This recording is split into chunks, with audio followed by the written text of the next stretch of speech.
Well, welcome everybody to our next episode of Everything And nothing. and Nothing. Back Hi. again. It's been a while. We both went through the winter illnesses. I'm still recovering. Yeah, optimistically, maybe it's some sort of like metamorphosis process, Yeah. like to help us become better. But in the moment, it just feels like being sick, and It it's feels awful. yeah, pretty terrible. Yeah, and I went through it for almost a month.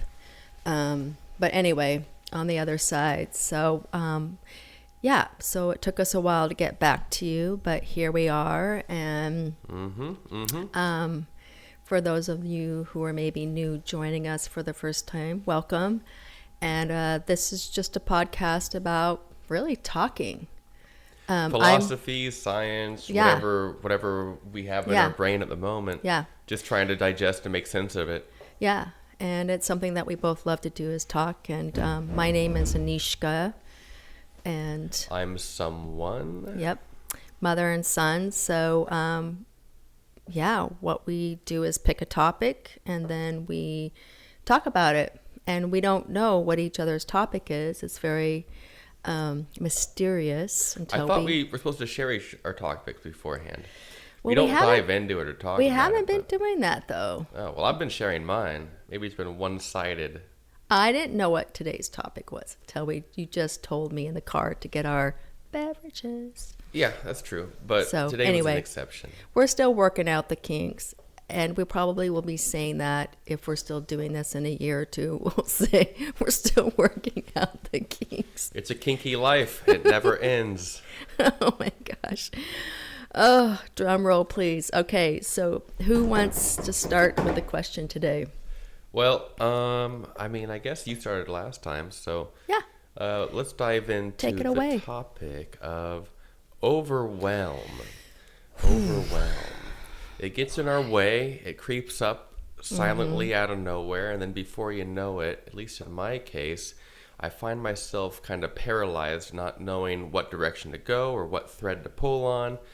And like logically, each little piece is one little bite-sized problem that can be resolved. But when you start stacking them up and you feel like, a dozen problems creep up, a couple dozen problems creep up, it can derail the train. It derails my train frequently. Like probably once every 4 to 6 months, I'll find myself kind of in a pit trying to dig myself back out again.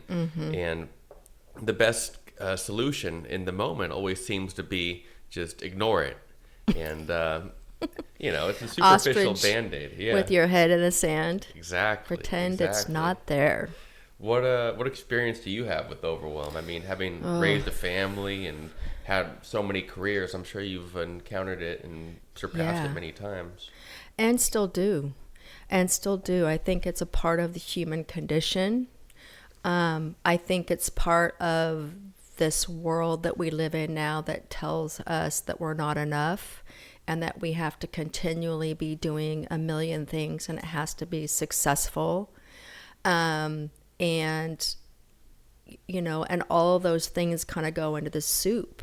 And so for me, the overwhelm, I think a really good point is, what triggers it? Because I feel like illness can sometimes, because you get off your structure. But for me, what, is, so overwhelm for me has always goes back to being connected to an emotion. It's an emotion of I'm scared of something. I'm feeling shame about something.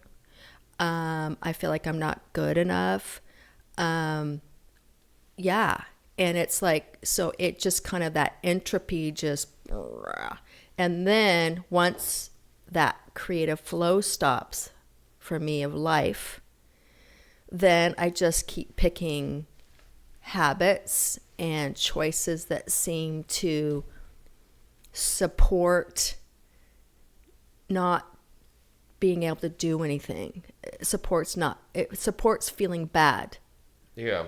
I'm optimistic that like the sickness cycle making us stronger, that this cycle helps me kind of reboot and recalibrate and figure out how to shoulder more and how to, without becoming overwhelmed, accomplish more in a meaningful way. I mean, the last trigger, I mean, I guess just a few months ago here, I was riding a high. I was accomplishing a lot. You know, speaking about my own business here. And can you tell us some specifics? Well, we had just basically went to Vegas and had an amazing week at a logistics expo down there, talking to all the major players in the courier industry, DHL, FedEx, UPS, and we made inroads with people in all of these companies. So it was, in my eyes, a massive success as far as getting our product closer to being in the hands of all the couriers out there. And riding that high, I come back, I get sick, and that drags on for a week, 2 weeks, and I'm thinking about all these people I have to call and email who I'd connected with, and all these injection molding companies that needed me to respond and redo some tweaks on our CAD files to make it more appropriate for the injection molding process. And from there, it just spun, sunk, you know, whatever word you want to put on there. So it was basically a climax of a success followed by sickness, and then just putting the brakes on. But I don't know. Is it a defense mechanism? Is it a it's hard. Like, what do you mean by you think it's tied to an emotion? How would you define that? Well, you know, it's interesting because I don't know if you guys are experiencing, but I feel like this is a universal issue. And so what I mean is that it's tied to an emotion is that typically when I feel overwhelmed, there's something that I am resisting to do because I am afraid, because I don't feel like I can do it. I don't know how to do it. I mean, a perfect example is, I think for me right now, and it's funny because all of this is going to tie into my question too. It's like we didn't plan this, but we both have these kind of heavy questions today. Anyway, we'll get to mine. But so for me, the overwhelm is like, even like when I was writing, I really wanted to write a book, you know, and I've kind of put that in the back burner for right now. And it was like the overwhelming emotion was that I felt like it was crap. Like, I don't really know how to do it. Get on the computer. Things are always breaking down. I don't want to deal with that. You know, I hit these blocks where it's like I'm reading it and it sounds stupid, or, you know, and so I get really overwhelmed by all the tasks that I've created for myself around that, which seem to be based in this feeling of, you know, like I don't have the confidence or the ability and it seems hard to break through that. Yeah. And then I'll isolate. And I think that's one of the biggest things around these issues too, is that then we isolate, you know, rather than reaching out saying, hey, I feel really stuck on this. Can you brainstorm with me? Or can you help me find somebody who could maybe be an editor, you know, or hiring somebody to help, you know. It's like there's that thing for me that just shuts down, and then it's easier to distract myself with other things. Oh, I've got to go help this person. Oh, I've got to go to work. Oh, I need to clean that. Thank God I have to go to work, and I can ignore this for a while. Yeah. You know, my feng shui job. Or, you know, my daughter Athena and the kids need this. Or, you know, and then that gives me the excuse to not face whatever that pain is or that obstacle that I just don't want to deal with. I don't know. That's what I mean. I think you described what I feel pretty much spot on also. I imagine that means either I don't know, we carry the same sort of Maybe it's our overwhelm DNA. process, or maybe it's a broader human phenomenon and we all have Yeah. a similar process. But yeah, that sounds very spot on. Yeah. I recognize that. Yeah. And then sometimes the resistance is I'm pissed. You know, I'm like, fuck this. Fuck life. This doesn't feel easy. I have paid my dues. I show up. You know, like, how come this isn't working? Like, I don't understand. And so then I get pissed. And then that's another thing that'll block and create more overwhelm, because then my resistance and anger is just making the pile get bigger. Yeah. Because then I just keep avoiding it. And then I avoid it more. And then I get more angry about it. Probably angry at yourself directionally. Oh, yeah. Also, like, Well, damn, why am I doing this? I get angry at life. Why am I fucking this process up? Yes, Yeah. definitely. I can be very self-deprecating, but I also get angry at God or the universe sometimes. I'm just like, I've been hey, there. I'm a good person and I paid my dues. Like, why can't I catch a break? Come on. So It's a good question. so that throws Yeah. in there too. And then it just feels like it's a downward spiral cycle from there, right? I mean, it's a self-perpetuating prison. And that's the thing that, you know, even lately I've been having conversations with myself like, okay, everything's a choice. Like, you know, can we like look at this a little differently rather than like everything's fucked and it's not moving and I don't know how to do this and I'm overwhelmed and, you know, it's like, how can I change my perspective? Like It takes that. It takes a step back. It takes a moment of just a breath and then reframing the problem Yeah. into what is essentially a solution and something that you can manage. Yeah. And I don't understand what this is. Like, why can't we ask for help? What is so hard to say, hey, I'm struggling with this right now. Can you help me brainstorm and find the first thread to pull? Because that's been my experience. Is like, you and I've gone through this experience, maybe you guys have too, but I have found that when I get into these overwhelmed places, if I can find that thread to pull, that first one, whatever it is, maybe it's starting to work out again. Maybe it's going out and going for a walk. Maybe it's making that connection and telling the truth about what I'm feeling with somebody. That then makes me feel better, and then I start to feel that creative energy, or like where would you go to solve this? Like, how could I start to, you know, can you help me organize my to-do list, and what would be the most first important step? You know, because I think that, I mean, that's why we initiated this podcast also, I think, is that wanting to connect again, like connecting with people. And I think that sometimes it's just, I don't know, it's just tough.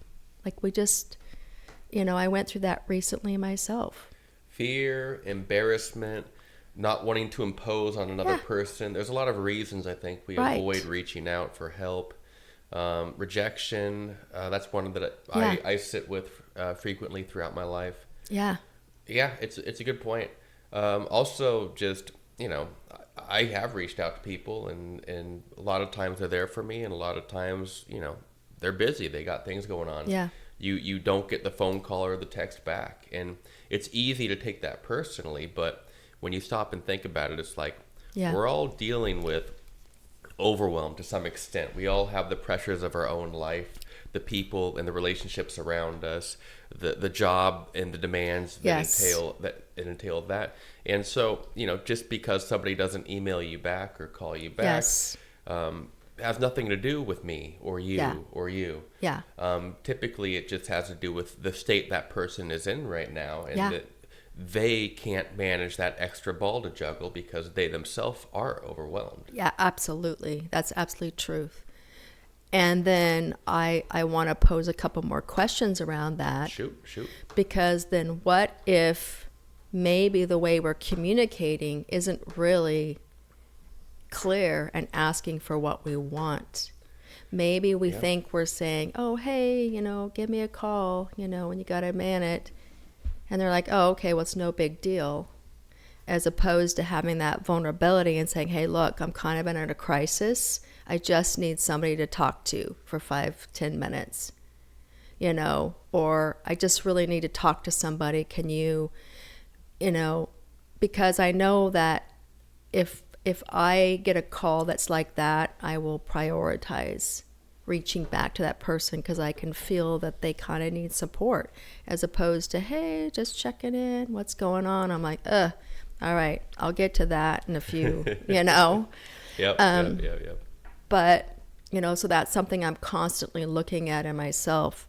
So you're saying to ask for help with honesty about the state you're in, and be vulnerable, and be comfortable with, asking that person. Yeah. And I'm doing a lot of growth in that department right now, and also with being honest with people up front about, hey, are you the kind of person that you're okay if I can call and ask for help if I'm in a situation, because some friends aren't those kinds of friends, That's true. And it's important to know that as well.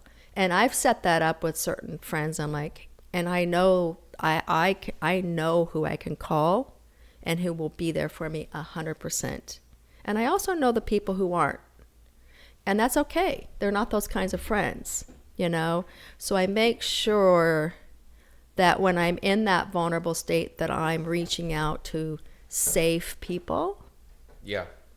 Well, there's also people that understand you more deeply, that can actually offer you meaningful help, So exactly, Yeah. But so have you had any ideas about how to move through this current state? So is most of your overwhelm with your business right now? I mean, I'm working a 40-hour job on top of it. There's definitely some overwhelm there. There was a lot of overwhelm with the vehicle situation I was in. I was driving a Subaru that felt like the head gasket was going to blow any day. So that's a lot of anxiety every time you have to commute somewhere or drive across town to meet a friend even. So it would make going out anxiety inducing. And then, relationship stuff with people in my life. I don't really want to get into that right here, but that definitely has weighed on me. So as far as finding a plan to navigate this, what I've come to realize through the last month or two is that this is a chance for me to grow and expand, and to be able to step into these responsibilities in a more strong and meaningful way. And the way I plan on doing that is to really build my foundation stronger. And what I mean by that is there's a lot of pieces in life that I brought up right there, including the car and, where I'm living and the relationships around me. And I want to repair those and get those to a less anxiety and energy taxing state. So, for example, buying the new car, I no longer have to worry or spend energy, psychic energy, worrying about, is it going to blow up? And so by improving these parts of my life that I use and depend on, I'm hoping that then I can have a stronger anchor and more just presence and attention to actually spend and push into my business and other facets of my life. Yeah. I love it. Yeah. So I'm focusing here in my immediate surroundings and environment. And then, if my experiment works, it'll allow me to be stronger and shoulder more of the abstract of what I hope to be moving into with my own creations. Well, and that's something that I've always heard is that, what's the saying, how do you eat an elephant? A bite at a time. And I think overwhelm happens when we're constantly looking at the whole thing. We're looking at every single aspect that isn't working the way we'd like it to be. And then it's anxiety and then more anxiety. So for me, and I love what you just said, and I'll add to that. So for me, I always have, if I feel overwhelmed, I need to get clear. What are all the things I'm feeling overwhelmed? For me, write it down.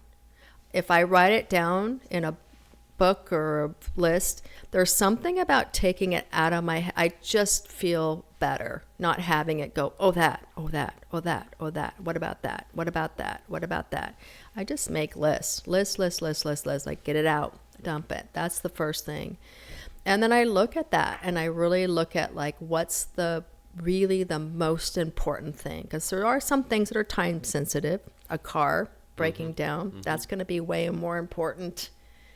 And maybe making a phone call for the business, because if you don't have dependable transportation to go to a job that supports your other business, right, then, I mean, you're effed, right? So could be. Right. So your foundation, I mean, I think that's perfect. So that's what I do then, as I look at what I feel are the most important things. And then when my mind wants to go like, oh, but what? I'm like, no, only this. This is all we have to think about. Yep. And it keeps that anxiety down. And then I'm able to complete. And then I acknowledge myself. Okay, great. Check. We did something. Movement. Yep. And I'm working on the tools I need to accomplish the job right now. And then the job. And then kindness to self. Because being critical, which is I can do sometimes, like, oh my God, that's not helpful. So I try to also pay attention to my inner voice, and when I'm being mean to myself, it's like, okay, stop. That's not helping, and it's not even true. Most of those mean voices, they're not true. Do you think self-criticism in small doses can be beneficial? Probably, huh? But not in like a cruel way, but like in a critiquing where you're at. Yeah. I mean, productive critique is great. Yeah.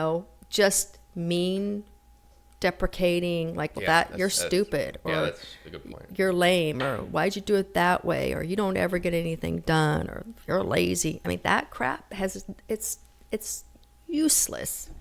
I don't think it has any purpose except teaching us how to not do it. Teaching us how miserable it makes us. Yep. You know what I'm saying?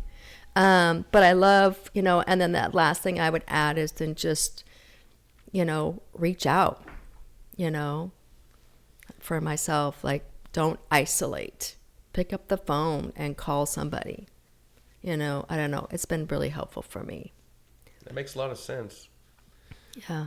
I mean, I'll be right here working on figuring this puzzle out for a while still, but I'm slowly feeling like I'm getting more of a grip on it. And like I said, it's kind of a pendulum swing for me. Every 4 to 6 months, I'll find myself back in some sort of paralysis, and then I'll pop out like a groundhog out of its little molehill and scamper around and just get a lot of things done like a madman. And then the goal is to spend more time in that surface productive area, and then just acknowledge that overwhelm's a real part of life, and it's a real part of the process.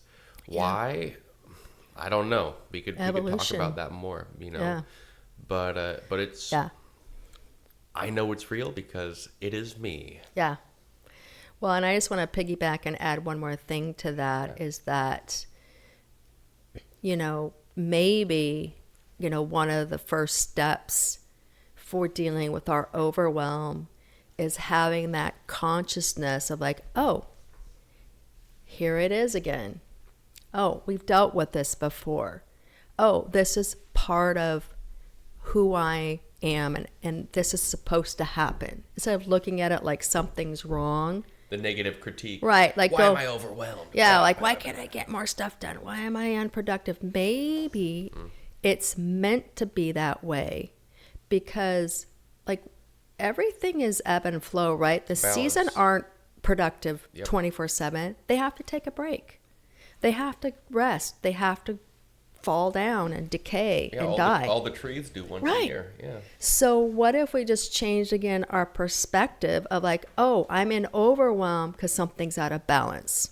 I'm in overwhelm because something new is trying to evolve and I need to take a break. Yes. And there's something trying to heal so that something is conspiring to help me be a better person. I think that might... That's that reframing we change were the perspective. Yep. Yeah. Cool. Very cool. Should we take Here's to Overwhelm. take a quick break for technical reasons and then jump into another topic? Yeah, we'll be right back. All right. Are we back? You're back. Part 2. I just want, before we dive into my question, I wanted to do a little promo for the belt shelf. And Dane created this product, and you talked about your career a lot. So I just wanted you, for maybe people who are new and joining us, just to talk a little bit, like show what that is and just tell a little bit about that, because you were, for people who are new that maybe don't know what, what he was talking about when he went to Las Vegas and meeting the couriers, etc. So I was a courier. I drove for UPS for 2.5 years, delivering packages, and those boys, they run an average of 10 to 15 miles a day up and down stairs all day long, 200 stops, carrying boxes from home gyms to computers to air conditioners. It's a hard job. It's a back-breaking job. Literally, I had to resign due to a back injury.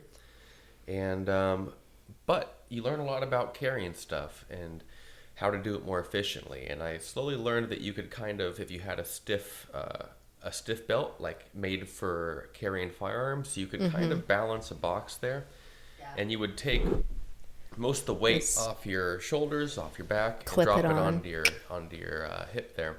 It also allows you to carry boxes and anything with an edge with one hand. So while you're navigating the world, climbing stairs, going into an office building, going through a garden gate, you have an extra hand to open, unlatch the gate, pull the door, whatever you need to do. Gives you that free hand. So there's a lot of little advantages in this little device right here. Super simple, super easy, invisible to the wearer, so you can drive, get through a bulkhead, whatever you're doing, without catching or snagging, and it'll keep you safer, keep you working easier, longer days. Well, hopefully shorter days. Yeah, and what I found using it is that I can carry more longer, and it doesn't, like, because it's not here where you're, it's to the side, it supports, and I don't have that back pain. Anyway. It's true.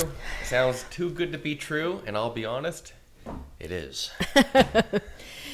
Great. Well, I just wanted to throw that in so anybody who is like, what's he talking about, would know. Yep. So sponsored by Belt Shelf. Sponsored by Belt Shelf. Yep.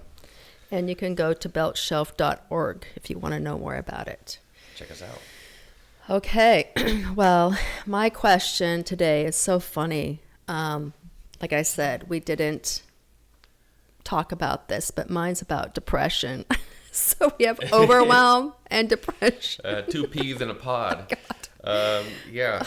So, it's, I was going to talk about something else, but, in full transparency today, it's like I just felt awful. I woke up and I have bouts with depression. It hits me every so often, and it's a lot better than it used to be when I was younger. But when it hits me, it can be really, debilitating.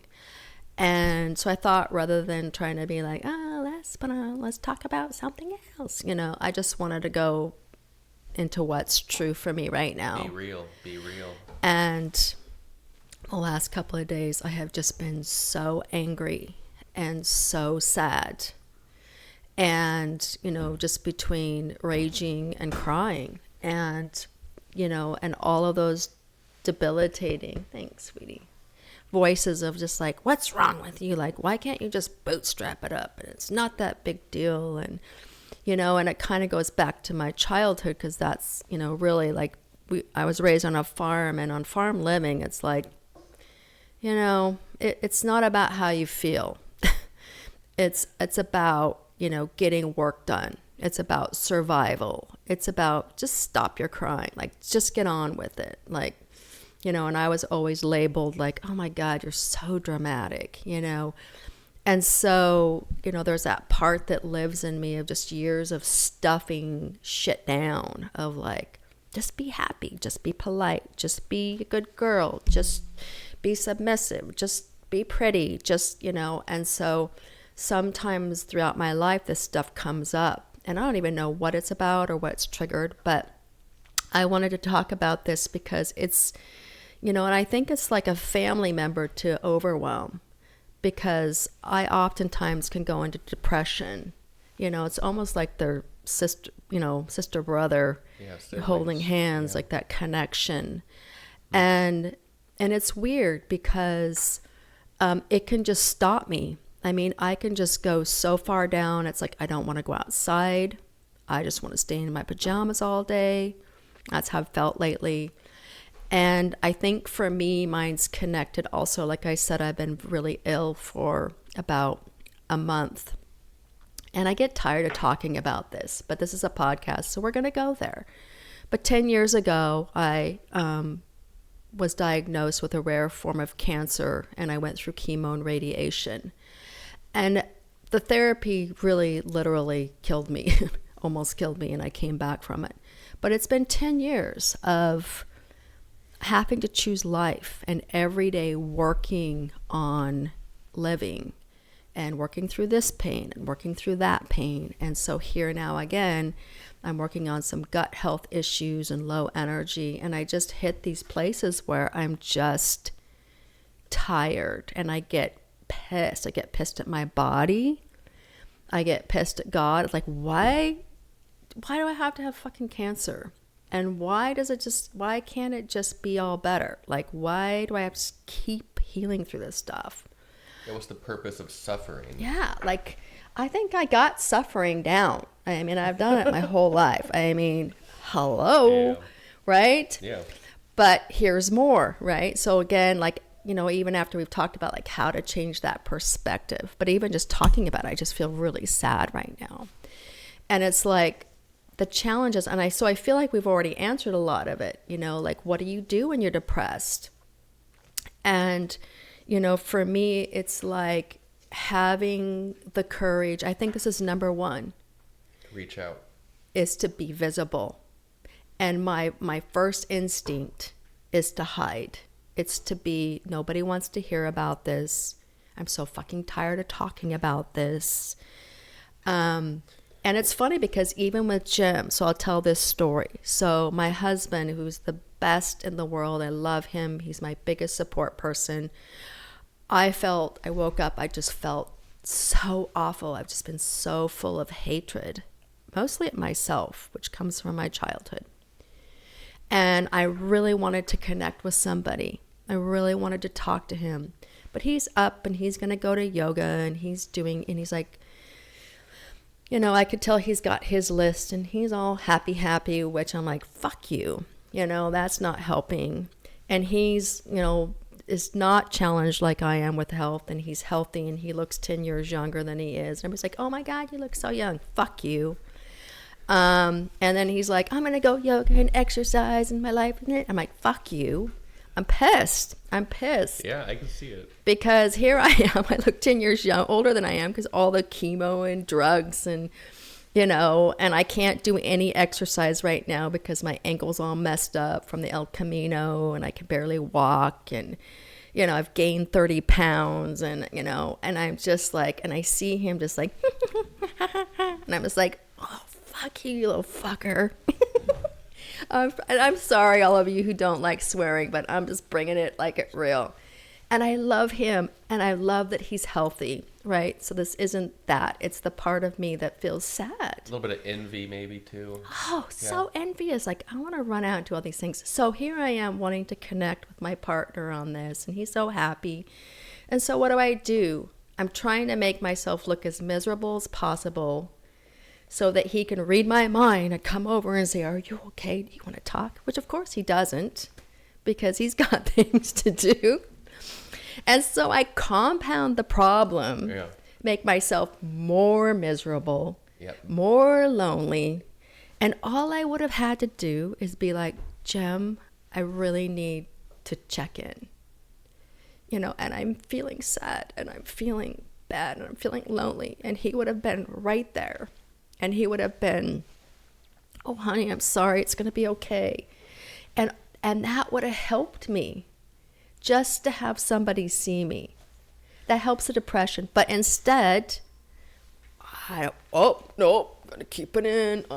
Oh, he can't read my mind. It's ridiculous. And I want to be kind to myself, but it's ridiculous. Well, in going into hard, real truths, looking at depression and anger and these cycles, honestly, when I find myself there, if I look closely, I find that I want to be pissed off, and I want to be depressed, and I want to be miserable. Yeah. It's like a deep primal level of that. Like, because obviously when you think about it, it's like, no, I don't want that. But when you really check in, it's like, it's come from that place of, yeah, fuck the world. I want to suffer in this and prove to myself how terrible everything is. Oh, I'm miserable. Yeah. It's awful. Yeah. Yeah, it's a self-reinforcing and validating cycle. Yeah. I mean, and I do believe in God, and I do pray, and I have a lot of tools that I use. And I mean, I'm being really raw and real with you right now, but I'm a very optimistic person, and I really do look for the silver lining. But I wanted to be truthful today. Like, there are moments where it's impossible, I'm sorry, as a human being. And yes, I want to wallow in my stuff. Yeah. And I want to feel sorry for myself. And I don't want a spiritual bypass. I want to be in it.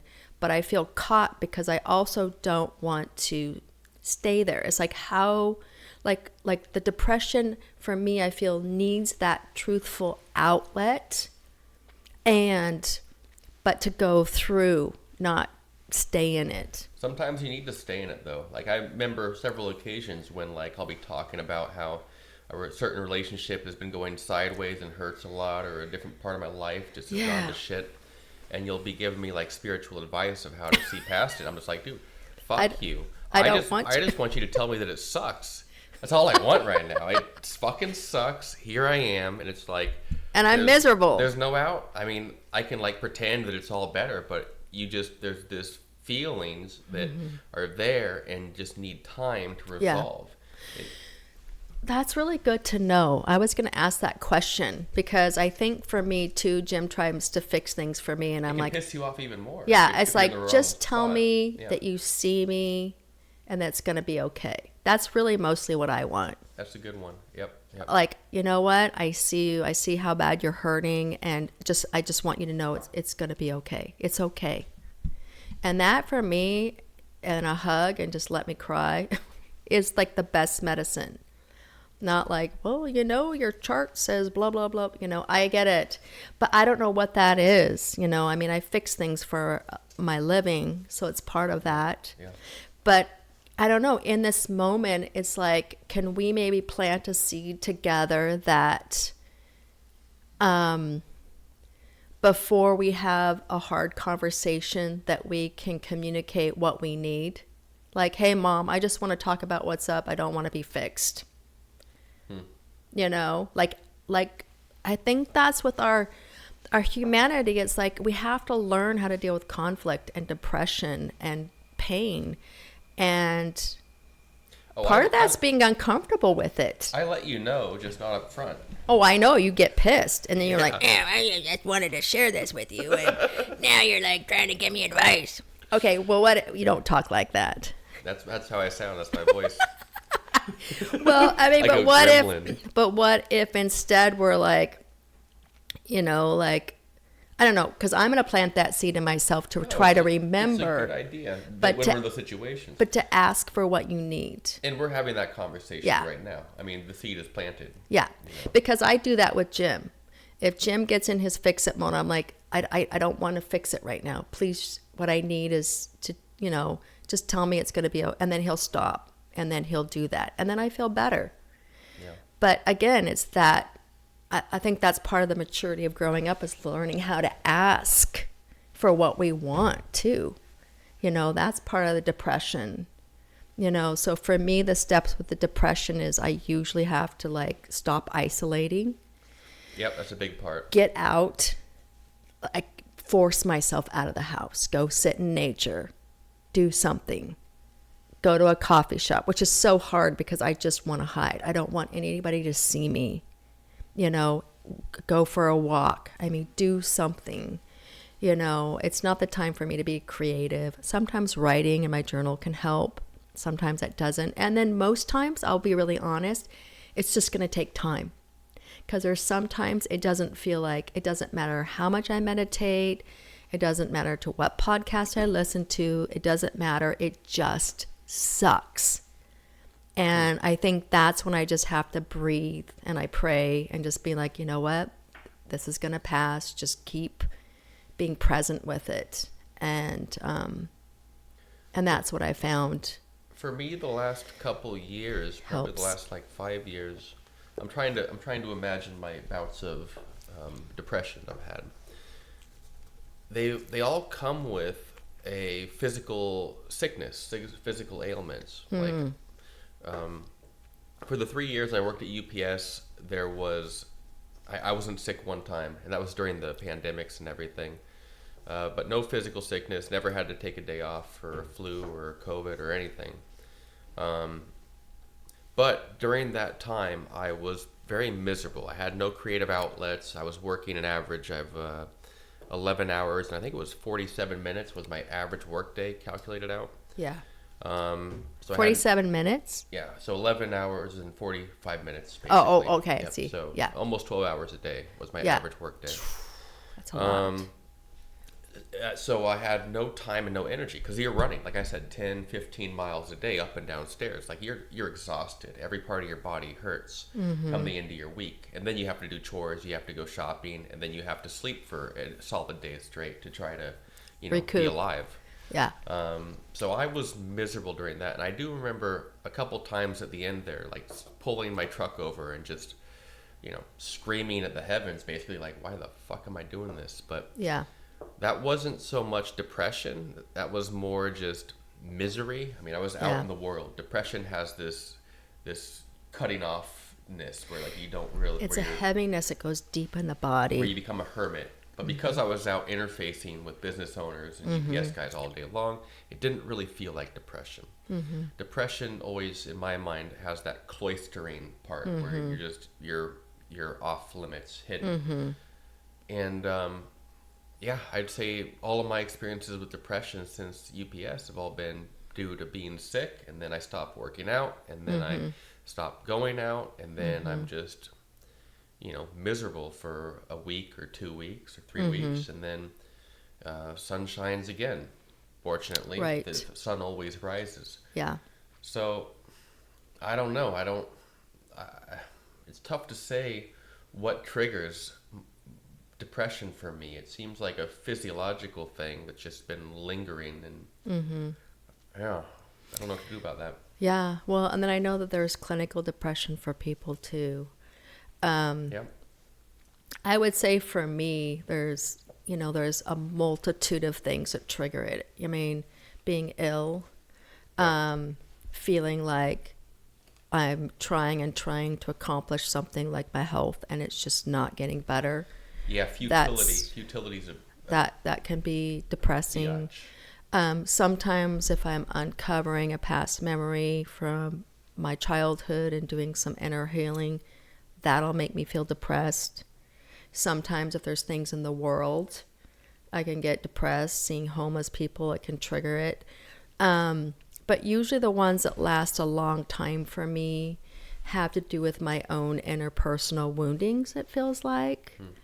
And those are the ones, that it's when the voice is like, I'm not successful enough, I'm not far enough along, I'm not healthy enough, I'm not living my best life, And so I guess I would pose, with both the overwhelm and the depression of planting the seed that, again, changing our perspective that depression, just like overwhelm, is another way for us to heal. It's part of the design.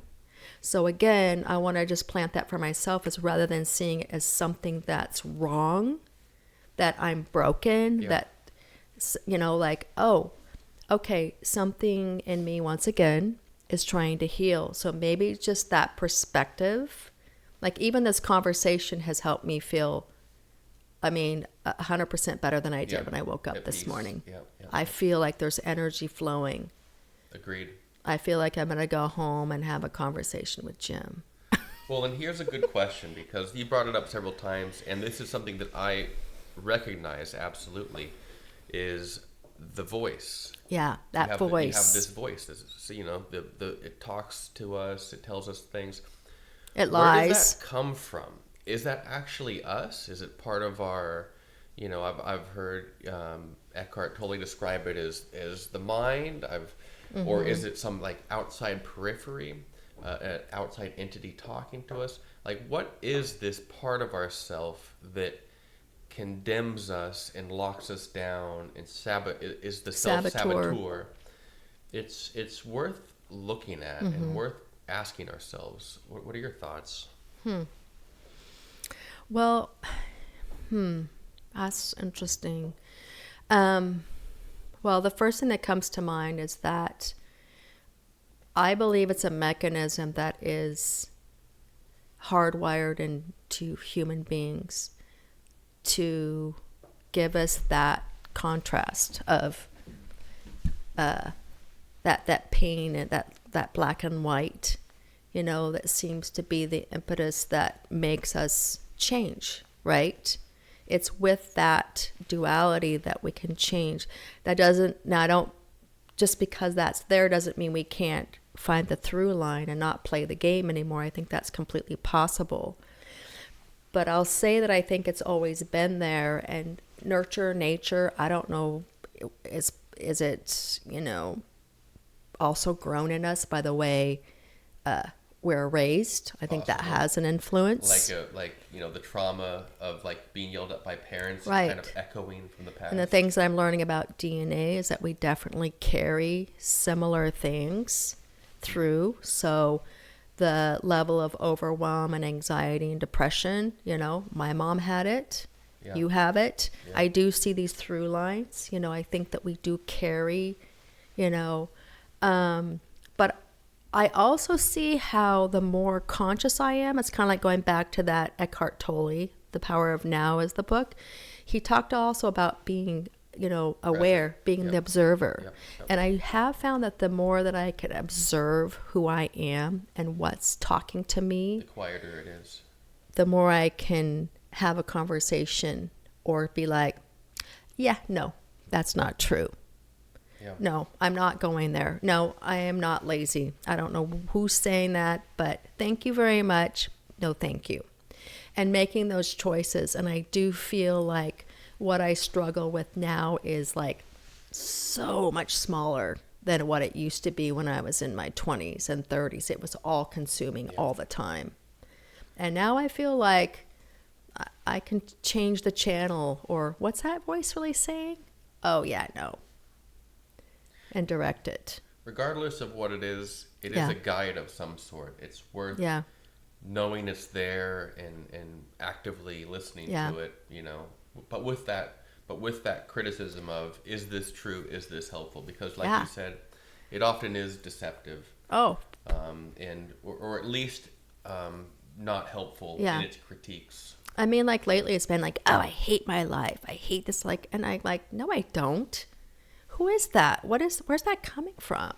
And this is coming from a deep place in me, because as a little girl, there was a lot of hatred in our home, and I embodied it. Like, I hate you. I hate that. I hate this. I used to say that all the time. I did too when I was a kid. And it's like, and so I catch that voice. I'm like, no, I don't hate my life. I'm uncomfortable. So I start telling the truth. I start changing the voice. It's like, no, I don't hate my life, but I am uncomfortable. This does hurt. I would prefer not to have a hurt ankle and I can't walk. Like I start breaking it down, and so I know we've gone on and on and on, so we're kind of wrapping it up. But I really appreciate this, because I think this is case in point. Like just having this conversation, I feel a lot better. I always love talking to you. Yeah. And something about having an audience, even if our audience is zero people, just seems to, just opens us up in a way, which is pretty cool. Yeah. And I just want to request, and I'm going to do this as well, is that, I want to just say I'm a safe person. So when you feel overwhelmed or depressed, you can call me. Yeah, well, I'm a dangerous person. And I'd like to plant that seed for myself. Like, Okay. Hey, Dane, I'm not feeling very good. You want to just talk to me? Sure, yeah, any day. We can go out for a walk, go out for a coffee. I mean, Yeah. like you always say, worst thing somebody can say is, no, I'm busy. Yeah. Whatever. Yeah. But I mean, I'm your son. I'll be here Yeah. as long as you're here. Yep. Yep. So we invite you maybe to investigate in your own life about depression and overwhelm, and make sure you know who's in your circle. Yeah. And practice reaching out to those people. Yeah. In good times and bad. Yeah. We all can use a little more human connection. Yeah. Yeah. I think that's good for me. Well, let's leave it off there. Yeah. Thank you very much for joining us and for listening and learning and participating. Yeah. Leave any comments and let us know what you think. Yeah. And we say, do your best. Your best is good enough, and be well. Ciao, Bella.